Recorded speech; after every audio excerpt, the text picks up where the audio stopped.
এক পাশে বড়াল নদী, অন্য পাশে বিস্তীর্ণ ফসলের মাঠ। নদীতে ধীরে ধীরে পানিও বাড়ছে।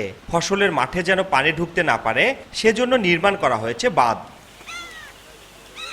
সিরাজগঞ্জ, নাটোর ও পাবনা জেলার কৃষকদের ধান বন্যার হাত থেকে রক্ষায় প্রতি বছর সিরাজগঞ্জের শাহজাদপুর উপজেলার রাউতারায় স্বল্প উচ্চতার বাঁধ পুনর্নির্মাণ প্রকল্প গ্রহণ করে পানি উন্নয়ন বোর্ড। এরই মধ্যে শেষ হয়েছে নির্মাণ কাজ। এর ফলে সিরাজগঞ্জ সহ পাশের 3টি জেলার 7 উপজেলার প্রায় 63,000 হেক্টর জমির পাকা ধান আগাম বন্যার হাত থেকে রক্ষা পাচ্ছে।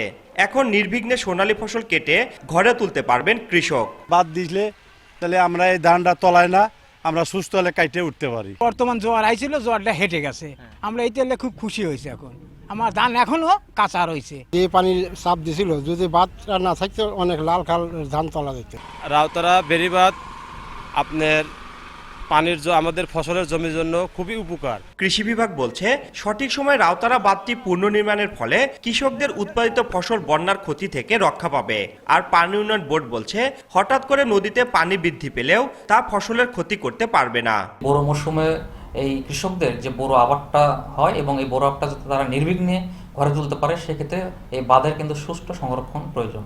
যে হাইটে আমরা বাঁধ এবং যে ডিজাইন মোতাবেক বাঁধ আমরা তৈরি করছি, এখানে কোনো সমস্যা হবে না এবং লোকজন নির্বিঘ্নে এখানে ধান করতে পারবে।